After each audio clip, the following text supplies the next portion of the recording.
Hello दोस्तों, राम राम। एक और नई वीडियो में आप सभी का स्वागत है।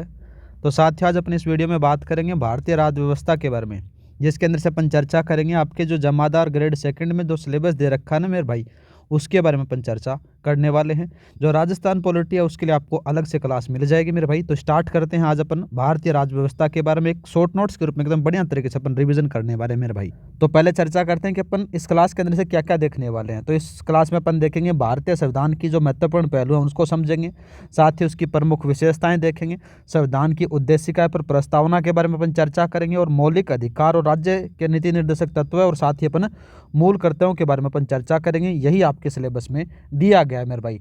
इनका एकदम शॉर्ट नोट्स के एकदम बढ़िया तरीके से पढ़ेंगे मेरे भाई। ठीक है, स्टार्ट करते हैं। तो स्टार्ट करने से पहले थोड़ा सा मोटिवेशन देने के लिए साथियों, वीडियो को लाइक कर दो, चैनल को सब्सक्राइब कर दो मेरे भाई। और उम्मीद करता हूं कि आपने लाइक और सब्सक्राइब सारा काम कर दिया होगा। तो स्टार्ट करते हैं मेरे भाई। सबसे पहले अपन किसके बारे में, भारतीय संविधान की जो महत्वपूर्ण पहलू है उसके बारे में अपन देखते हैं। तो देखो साथियों, सबसे पहले बात करें तो भारतीय संविधान की प्रमुख विशेषताएं दे रखी हैं। विशेषताओं के अंदर से बात करें तो विश्व का सबसे विशाल संविधान माना जाता है भारत का, याद रखना, जिसमें से क्या जाता है मेरे भाई 395 अनुच्छेद देखने को मिल जाते हैं, 22 भाग हैं और 8 अनुसूचियां थी, याद रखना है। वर्तमान के अंदर से बात करें तो मेरे भाई 470 अनुच्छेद हैं और 25 भाग हैं और 12 अनुसूचियां आपको देखने को मिल जाती हैं। और बात करें तो मेरे भाई संविधान के वर्तमान में साथियों 22 भाग हैं, याद रखना मेरे भाई कितने हैं, 22 भाग हैं, 395 अनुच्छेद हैं और 12 अनुसूचियां आपको देखने को मिल जाती हैं। अब बात करते हैं कि भारतीय संविधान की प्रमुख विशेषताओं के बारे में। तो साथियों, भारत का जो संविधान है वो लिखित संविधान है। ठीक है, दूसरा बात करते हैं समाजवादी राज्य भी आपको देखने को मिलता है, कठोर और लचीलापन का समन्वय आपको देखने को मिलता है। साथ ही बात करें तो न्यायिक पुनरावलोकन और साथ ही संसदीय संप्रभुता का समन्वय भी आपको देखने को मिलता है। मौलिक कर्तव्य आपको देखने को मिल जाते हैं, एकल नागरिकता देखने को मिल जाती है, लोक कल्याणकारी राज्य की स्थापना का एक आदर्श आपको देखने को मिलता है। साथ ही आपको संसदीय शासन व्यवस्था देखने को मिल जाती है, और साथ ही आपको देखने को मिलता है कि स्वतंत्र और एकीकृत न्यायपालिका आपको देखने को मिलती है मेरे भाई, और त्रिस्तरीय शासन व्यवस्था देखने को मिलेगी, जिसमें से केंद्र, राज्य और स्थानीय देखने को मिल जाता है। तो ये थी मेरे भाई भारतीय संविधान की महत्वपूर्ण विशेषताएं। अब बात करते हैं मेरे भाई संविधान के विभिन्न विदेशी स्रोतों के बारे में अपन चर्चा करेंगे। 100% इससे सवाल छपेगा मेरे भाई, इंपॉर्टेंट लगा लो मेरे भाई। 100% छपेगा। तो सबसे पहले बात करें अमेरिका से अपने भारत के संविधान में क्या क्या लिया गया है। तो याद रखना मेरे भाई, मूल अधिकार लिया गया है, साथ ही स्वतंत्र न्यायपालिका ली गई है, न्यायिक पुनरावलोकन लिया गया है, संविधान की सर्वोच्चता ली गई है, और साथ ही बात करें तो मेरे भाई निर्वाचित राष्ट्रपति लिया गया है, उपराष्ट्रपति का पद लिया गया है, राष्ट्रपति महाभियोग लिया गया है। ये सारे के सारे साथियों अमेरिका के से ग्रहण किए गए हैं। अब बात करते हैं मेरे भाई ब्रिटेन के बारे में। तो ब्रिटेन में कौन कौन सी चीज़ें ली गई हैं भारतीय संविधान में। संसदीय शासन व्यवस्था ली गई है, विधि का शासन लिया गया है, एकल नागरिकता ली गई है, विधायी प्रक्रिया ली गई है, और सर्वाधिक मतों के आधार पर चुनाव जो जीता है वो चीज़ें आपकर से ली गई हैं। ये थोड़ा सा इंपॉर्टेंट है, याद रखना है। ठीक है, नेक्स्ट बात करते हैं मेरे भाई कनाडा के बारे में। तो कनाडा से क्या क्या लिया गया है, संघीय व्यवस्था लिखी है, अवशेष शक्तियां केंद्र के पास ली गई हैं, और साथ ही शक्ति विभाजन लिया गया है। बात करते हैं आयरलैंड के बारे में, इंपॉर्टेंट लगा लो मेरे भाई, 100% छपेगा ये। आयरलैंड के अंदर से साथियों कौन कौन सी चीज़ ली गई हैं, राज्य के नीति निर्देशक तत्व लिए गए हैं, राष्ट्रपति का मनोनयन लिया गया है, राष्ट्रपति के निर्वाचन संबंधी प्रक्रिया ली गई है भारतीय संविधान के अंदर से। बात करें अपन ऑस्ट्रेलिया के अंदर से कौन कौन सी ली गई है मेरे भाई, प्रस्तावना की भाषा, समवर्ती सूची और संयुक्त बैठक लिया गया है। जर्मनी से कौन कौन सा लिया गया मेरे भाई, आपातकाल उपबंध लिया गया है। वहीं फ्रांस के बारे में बात करें तो मेरे भाई गणतंत्रात्मक व्यवस्था और साथ ही स्वतंत्रता, समानता और बंधुता, ये चीज़ें ली गई हैं। बात करते हैं अफ्रीका के बारे में। दक्षिणी अफ्रीका से कौन कौन सी लिया गया है, संविधान संशोधन की प्रक्रिया ली गई है, राज्यसभा का सदस्यों का निर्वाचन लिया गया है, और रूस से बात करें तो मेरे भाई मूल कर्तव्य इंपॉर्टेंट है, याद रखना है। मूल कर्तव्य, प्रस्तावना में न्याय का आदर्श, ये चीज़ें ली गई हैं। इस स्लाइड को रट लेना मेरे भाई, 100% छपेगा, इससे सवाल आपको याद रखना है। ठीक है, और इन दो चीज़ों को इंपॉर्टेंट लगा है, आयरलैंड वाला और सोवियत संघ वाला है, इनको तो याद रख करके ही जाना मेरे भाई। तो इस स्लाइड को या तो स्क्रीनशॉट ले लेना मेरे भाई, या फिर आपको PDF फाइल मिलेगी तो सेव कर लेना, पढ़ लेना 2-3 बार। ये थोड़ा सा याद नहीं रहता, कन्फ्यूजन हो जाता है इंसान, तो इसलिए मैं आपको बार बार कह रहा हूँ, और इससे 100% सवाल आता है, और 100% सवाल आपके एग्जाम में आएगा मेरे भाई। अब बात करते हैं मेरे भाई उद्देशिका पर प्रस्तावना के बारे में। तो आपके पास में एक संविधान का सार देखने को मिलेगा मेरे भाई। ये आपके पास में से 2-3 चीज़ें लिखी गई हैं, याद रखना इसके अंदर से कौन कौन सी चीज़ें लिखी गई हैं। प्रभुत्व संपन्न ले रखा है, साथ ही समाजवादी, पंथ निरपेक्ष और लोकतंत्रात्मक गणराज्य, ये चीज़ें आपको याद रखनी है मेरे भाई, ये आपसे पूछा जाता है। साथ ही बात करें तो मेरे भाई 26 नवंबर 1949 को, ये भी थोड़ा सा याद रखना है। ठीक है, अब इस प्रस्तावना का जो मुख्य सार है वो आपको यहाँ पर से देखने को मिल जाएगा इस डायग्राम के अंदर से। बात करें मेरे भाई, देखो प्रस्तावना के मुख्य तत्व कौन कौन से हैं। शक्ति का स्रोत के बारे में बात करें तो साथियों याद रखना, सारी की सारी जो शक्ति होती है वो हम भारत के लोग मतलब की जनता में निहित होती है।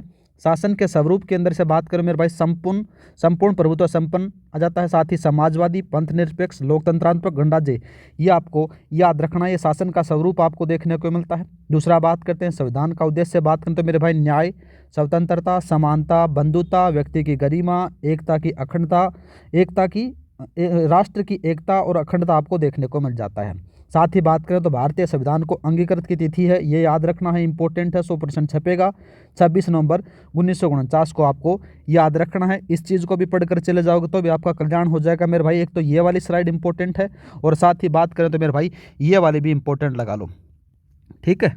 नेक्स्ट बात करते हैं मेरे भाई, देखो मैं आपको पहले ही बता देता हूँ कि सारी की सारी जो क्लास है शॉर्ट नोट्स पर है, याद रखना है मेरे भाई। टोटल आपके पास में 16 स्लाइड है, ये 16 स्लाइड आपका एकदम बढ़िया तरीके से रिवीजन करवा देंगे, ठीक है। नेक्स्ट बात करते हैं मेरे भाई प्रस्तावना की व्याख्या और संशोधन के बारे में।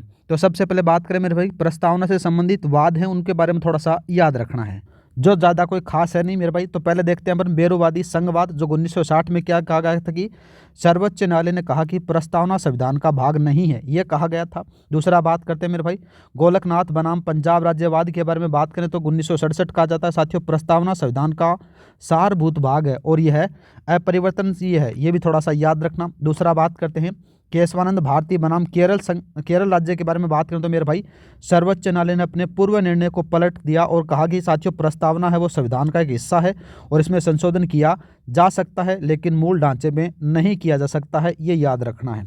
दूसरी बात करें मेरे भाई, आपको जो रेड लाइन में लिखी गई है 42वां संविधान संशोधन 1976 है, इंपॉर्टेंट लगा लो मेरे भाई, ठीक है। इसमें से क्या गया है साथियों, इस संशोधन द्वारा प्रस्तावना में 3 नए शब्द जोड़े गए। 3 कौन कौन से जोड़े गए, समाजवादी, पंथ निरपेक्ष और अखंडता। इनका क्रम आपको याद रखना है कि किस प्रकार से जोड़े गए, समाजवादी, पंथ निरपेक्ष और अखंडता, ये 3 शब्द जोड़े जाते हैं। कौन से संविधान संशोधन के अंतर्गत मेरे भाई, 42वां संविधान संशोधन 1976 में जोड़े जाते हैं, याद रखना है मेरे भाई, ये थोड़ा सा इंपॉर्टेंट है। अब बात करते हैं मेरे भाई मूल अधिकारों के बारे में। ये रहा आपके पास में मूल अधिकार। इसमें से देखो साथियों भारतीय लोकतंत्र के आधार स्तंभ बताए गए हैं। सबसे पहले बात करें तो मेरे भाई यहाँ पर से जब अपन भारतीय संविधान पढ़ते हैं उसका भाग 3 में साथियों अनुच्छेद 12 से 35 तक इसमें से दिया गया है, ठीक है। इसे साथियों भारत का मैग्ना कार्टा भी कहा जाता है, याद रखना है, ठीक है। दूसरा बात करें मेरे भाई, ये अधिकार हैं, ये वाद योग्य हैं, याद रखना मेरे भाई, ये वाद मतलब इनको कोर्ट में सुनवाई के लिए जा सकते हैं अपन, ठीक है। दूसरा बात करें तो इसका साथियों क्या होता है कि इसके उल्लंघन पर न्यायालय में जाया जा सकता है, याद रखना है मेरे भाई कि कौन से हैं मूल अधिकार हैं वो वाद योग्य हैं, याद रखना है। दूसरा बात करें मेरे भाई, डॉक्टर अंबेडकर ने भाग 3 को सर्वाधिक विवादास्पद और आलोचित कहा था, ये भी थोड़ा सा याद रखना है, ठीक है। और बात करें तो मेरे भाई मूल रूप से 7 मूल अधिकार थे। कितने थे मेरे भाई, 7 थे, लेकिन साथियों 44वां संविधान संशोधन होता है 1978, ये थोड़ा सा याद रखना। 44वां संविधान संशोधन 1978 द्वारा साथियों संपत्ति का अधिकार इंपॉर्टेंट है, याद रखना है मेरे भाई। संपत्ति के अधिकार को मूल अधिकारों की सूची से हटाकर साथियों अनुच्छेद 300 क में जोड़ दिया गया, याद रखना है, ये 300 क में जोड़ा गया है, इसको इंपॉर्टेंट याद रखना है। अभी वर्तमान में साथियों कितने मूल अधिकार हैं मेरे भाई, 6 आपको देखने को मिलते हैं। कौन कौन से, पहला बात करते हैं समानता का अधिकार जो अनुच्छेद 14 से 18 आपको देखने को मिलता है। दूसरा बात करते हैं स्वतंत्रता का अधिकार अनुच्छेद 19 से 22 आ जाते हैं। शोषण के विरुद्ध अधिकार अनुच्छेद दे रखा है मेरे भाई 23 से 24 दे रखा है। धर्म की स्वतंत्रता का अधिकार अनुच्छेद आ जाता है मेरे भाई 25 से 28 दे रखा है। संस्कृति शिक्षा संबंधी अधिकार अनुच्छेद 29 से 35 दे रखा है। संवैधानिक उपचारों का अधिकार 32 दे रखा है, इसको याद रख लेना, 100% छपेगा, इंपॉर्टेंट है मेरे भाई। आपसे सीधा सीधा सवाल पूछेगा कि समानता का अधिकार कौन से अनुच्छेद में है, 14 से 18 में है। स्वतंत्रता का अधिकार अनुच्छेद 19 से 22 में है। शोषण के विरुद्ध अधिकार अनुच्छेद 23 से 24 में है, इंपॉर्टेंट है, ये याद रखना है। दूसरा बात करते हैं धर्म की स्वतंत्रता का अधिकार 25-28 में है। दूसरा बात करते हैं संस्कृति और शिक्षा संबंधी अधिकार अनुच्छेद 29 से 30 में है। संविधान संबंधी उपचारों का जो अधिकार है मेरे भाई अनुच्छेद 32 में है, इनको थोड़ा सा याद रखना है, इसलिए मैंने इसको आपको दोबारा से बताया है। अब अपन थोड़ा सा इनको डिटेल में पढ़ लेते हैं मेरे भाई। तो सबसे पहले बात करें, देखो साथियों समानता का अधिकार दे रखा है जो अनुच्छेद 14 से 18 में है। 14 से 18 में बात करें तो मेरे भाई अनुच्छेद 14 में क्या गया कि विधि के समकक्ष समानता व विधियों का समान संरक्षण आपको देखने को मिल जाता है। पहले बात करते हैं देखो साथियों विधि के समक्ष समानता। ब्रिटिश अवधारणा नकारात्मक किसी भी व्यक्ति के पक्ष में विशेष अधिकारों का अभाव आपको देखने को मिलता है। दूसरा बात करें विधियों का समान संरक्षण, अमेरिकी अवधारणा बताती है साथियों सकारात्मक आपको देखने को मिलता है, तो परिस्थितियों के अनुसार पृथक व्यवहार आपको देखने को मिल जाता है। ये दोनों अलग अलग लोगों के अलग अलग विचार आपको देखने को मिलते हैं। एक ब्रिटिश अवधारणा है, एक अमेरिकी अवधारणा आपको देखने को मिलती है। दूसरा बात करते हैं मेरे भाई अनुच्छेद 15। अनुच्छेद 15 ये कहता है कि धर्म, मूल, वंश, जाति, लिंग या जन्म के स्थान पर विभेद का प्रतिषेध होता है, याद रखना है। इसमें से साथियों क्या रखा है, अनुच्छेद 15(1) में कहा गया है कि राज्य इन आधारों पर किसी नागरिक से भेदभाव नहीं करेगा, याद रखना है। दूसरा बात करते 15(3) में कहा गया है कि महिलाओं और बच्चों के लिए विशेष उपबंध की अनुमति होगी, ये भी याद रखना है। 15(4) में कहा गया है कि सामाजिक और शैक्षिक रूप से पिछड़े वर्ग जिसमें से SC, ST, OBC के लिए शैक्षणिक संस्थानों में आरक्षण होगा, याद रखना है, जो प्रथम संविधान संशोधन 1951 द्वारा जोड़ा गया था। ठीक है।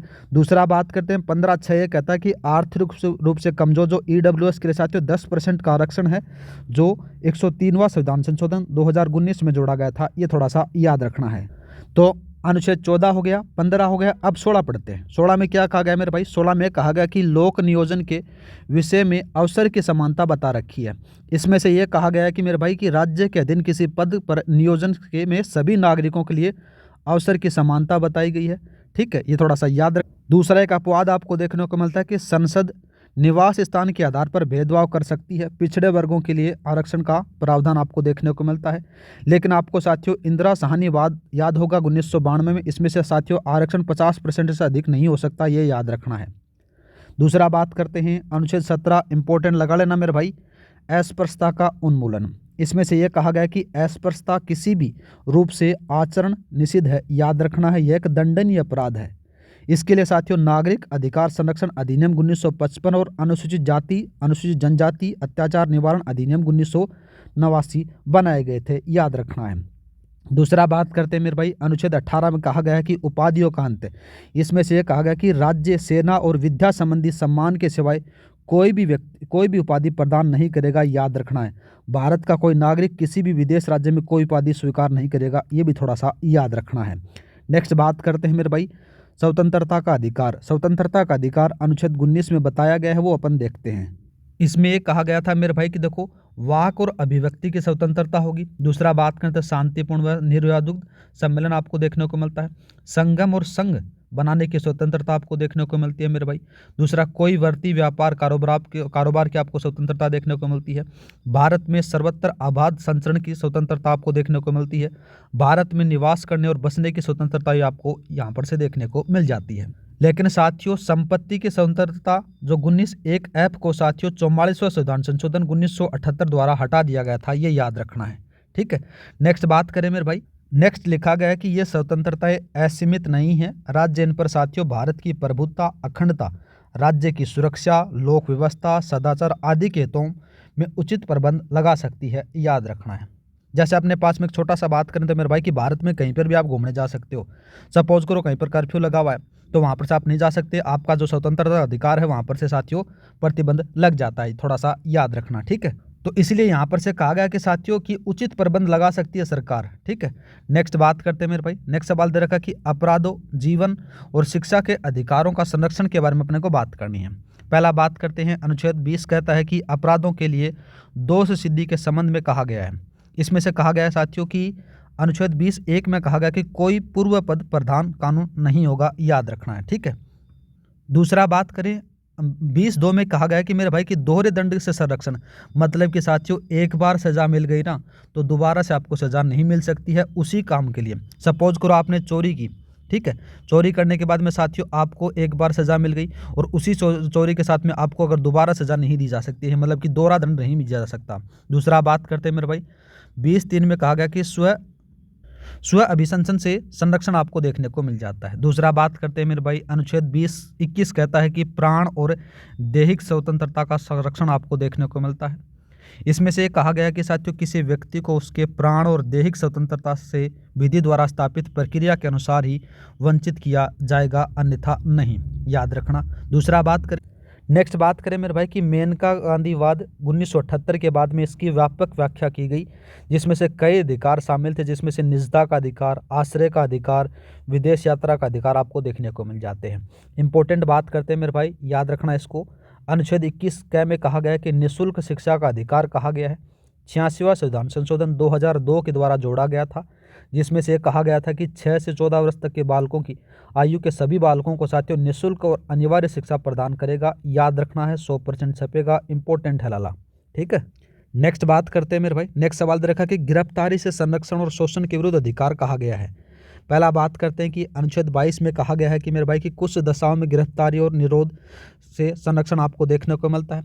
पहला बात करें मेरे भाई कि गिरफ्तारी जानने का कारण का अधिकार होता है और 24 घंटे के भीतर साथियों मजिस्ट्रेट के समक्ष पेश करने का अधिकार होता है, ठीक है। दूसरा बात करें, यदि अधिकारक निवारक निरोध के तहत गिरफ्तार व्यक्ति पर लागू नहीं होता है, याद रखना है, ठीक है। नेक्स्ट बात करते हैं शोषण के विरुद्ध अधिकार के बारे में अपन बात करते हैं। इंपॉर्टेंट लगा लो इसको मेरे भाई, ठीक है। इसमें कहा गया कि मानव के दुर्व्यवहार और बलात् श्रम पर प्रतिषेध आपको देखने को मिलता है, जिसमें से बात करें तो मानव तस्करी हो गया, बेगार, इसी तरह के अन्य बाल श्रम आपको निषेध आपको देखने को मिलते हैं। नेक्स्ट बात करते हैं बाल श्रम निषेध के अंदर से साथियों 14 वर्ष तक से कम आयु के बच्चों को कारखानों के साथ में खानों और अन्य जोखिम भरे कामों में नियोजित नहीं किया जाएगा, याद रखना है, इसलिए थोड़ा सा इंपॉर्टेंट है मेरे भाई। नेक्स्ट बात करते हैं धार्मिक, सांस्कृतिक और शैक्षिक अधिकारों के बारे में अपन देखते हैं। सबसे पहले बात करें धर्म की स्वतंत्रता का अधिकार, जो अनुच्छेद 26 से 28 में कहा गया है। इसमें से कहा गया कि अनुच्छेद 26 में कहा गया कि अंतःकरण किसी और धर्म को आबाद रूप से मानने, आचरण और प्रचार करने की स्वतंत्रता है। दूसरा बात करें मेरे भाई, अनुच्छेद 26 में कहा गया कि धार्मिक कार्यों के प्रबंधन की स्वतंत्रता है। नेक्स्ट बात करें, अनुच्छेद 27 में कहा गया है कि धार्मिक अभिवृद्धि के लिए करों की स्वतंत्रता आपको देखने को मिल जाती है। अनुच्छेद 28 में कहा गया कि शिक्षा संस्थानों में धार्मिक शिक्षा या उपासना की स्वतंत्रता आपको देखने को मिल जाती है। नेक्स्ट बात करते हैं संस्कृति और शिक्षा संबंधी अधिकार, जो 29-30 में कहा गया है। देखो साथियों, 29 में कहा गया कि अल्पसंख्यक वर्गों के हितों का संरक्षण, जिसमें से भाषा, लिपि, संस्कृति की सुरक्षित रखने का लक्ष्य का अधिकार आपको देखने को मिलता है। दूसरा बात करते हैं, अनुच्छेद 30 में कहा गया कि शिक्षा संस्थाओं की स्थापना व प्रशासन करने का अल्पसंख्यक वर्गों का अधिकार आपको देखने को मिलता है। अब बात करते हैं मेरे भाई, यहाँ पर से इंपॉर्टेंट याद रखना, संवैधानिक उपचारों का अधिकार आपके पास में से देखने को मिलेगा, 100% छपेगा आपके पेपर में। इसमें से कहा गया था कि साथियों डॉक्टर भीमराव अंबेडकर ने अनुच्छेद 32 को साथियों संविधान का हृदय या आत्मा कहा था, याद रखना है। यह अधिकार नागरिकों को उनके अपने मौलिक अधिकारों के प्रवर्तन के लिए सीधे सर्वोच्च न्यायालय के जाने का अधिकार देता है, याद रखना है। नेक्स्ट बात करते हैं सर्वोच्च न्यायालय द्वारा जारी किए जाने वाले 5 प्रकार की रिटों के बारे में। रिटों के बारे में बात करें तो सबसे पहला नाम आता है मेरे भाई बंदी प्रत्यक्षीकरण। बंदी प्रत्यक्षीकरण के अंदर से क्या होता है कि साथियों के अवैध रूप से हिरासत में लिए गए व्यक्ति को न्यायालय के समक्ष प्रस्तुत करने का आदेश। दूसरा परमादेश होता है मेरे भाई, किसी सार्वजनिक अधिकारी को उसके कानूनी कर्तव्यों की पालना करने का आदेश होता है। प्रतिषेध के बारे में बात करें तो उच्च न्यायालय द्वारा निम्न न्यायालय को उसकी अधिकारिता से बाहर करने और रोकने से आपको देखने को मिलता है। उत्प्रेषण के बारे में बात करें तो मेरे भाई किसी मामले को निम्न न्यायालय से उच्च न्यायालय के स्थानांतरित करने का आदेश आपको देखने को मिलता है। एक बात करें मेरे भाई अधिकार परीक्षा, ये तीनों चारों प्रत्यक्षीकरण है, याद रखना 5 प्रकार की रेट आपको। इसमें से अधिकार परीक्षा में कहा गया था कि किसी सामाजिक पद पर किसी व्यक्ति के दावे को वैध की जांच करना आपको देखने को मिलती है। 5 प्रकार की रिटों को नाम याद रख लेना, बंदी प्रत्यक्षीकरण, परमादेश, प्रतिषेध, उत्प्रेषण, अधिकार परीक्षा, आपको ये याद रखनी है, ठीक है। नेक्स्ट बात करते हैं मेरे नेक्स्ट देख लेते हैं अपन डीपीएसपी बोले तो साथियों राज्य के नीति निर्देशक तत्वों के बारे में अपन देखते हैं।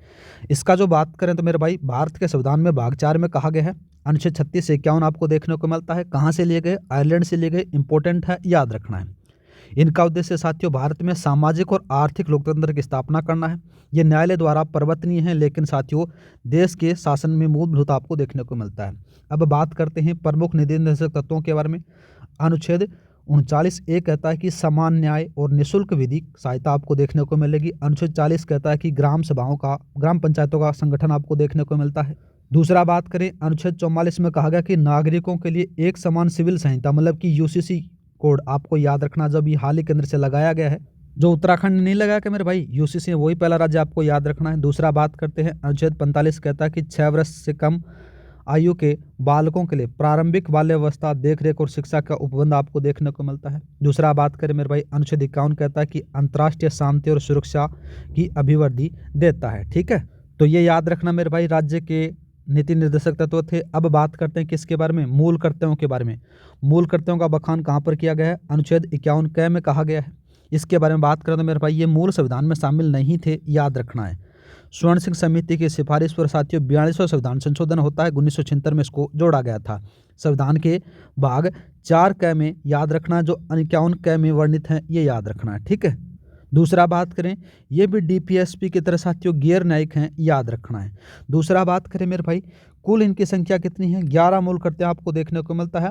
और 11वां कर्तव्य था मेरे भाई ये 86वां संविधान संशोधन 2 था, उसमें से जोड़ा गया था। अब बात करते हैं कुछ प्रमुख कर्तव्य हैं उनके बारे में, जो आपसे हर एग्जाम में पूछा जाता है। देखो साथियों, संविधान का पालन करें, उनके आदर्शों, संस्थाओं, राष्ट्रध्वज और राष्ट्रगान का आदर करें, भारत की संप्रभुता, एकता, अखंडता की रक्षा करें, देश की रक्षा करें और आह्वान किए जाने पर राष्ट्र की सेवा करें, सार्वजनिक संपत्ति को सुरक्षित रखें और हिंसा से दूर रहें। और साथ ही बात करें तो इसको इंपॉर्टेंट लगा लो मेरे भाई, 6 से लेकर 14 वर्ष तक आयु के बीच अपने बच्चों को शिक्षा और अवसर का प्रदान करने का ये अभिभावक का कर्तव्य होता है, ये भी थोड़ा सा याद रखना है। ठीक है, तो ये थी साथियों आपकी जमादार के लिए इंडियन पॉलिटी। उम्मीद करता हूँ आपका बढ़िया तरीके से रिवीजन हुआ होगा। और साथियों इस क्लास से जुड़ना न भूलें, जमादार मैथ्स की मैराथन क्लास आने वाली है, आज आपको उपलब्ध हो जाएगी, जिसमें से सारा का सारा आपका बढ़िया तरीके से रिवीजन करवा दिया जाएगा। 15 नंबर का पूरा जुगाड़ आपको इस क्लास के अंदर से मिल जाएगा मेरे भाई। तो मिलते हैं नेक्स्ट वीडियो में, आज के लिए इतना ही। जय हिंद, जय भारत। इस क्लास की पीडीएफ मैं आपको टेलीग्राम पर प्रोवाइड करा दूंगा, टेलीग्राम का लिंक डिस्क्रिप्शन में दे रखा है, वहाँ पर जाकर डाउनलोड कर लेना। जय हिंद, जय भारत।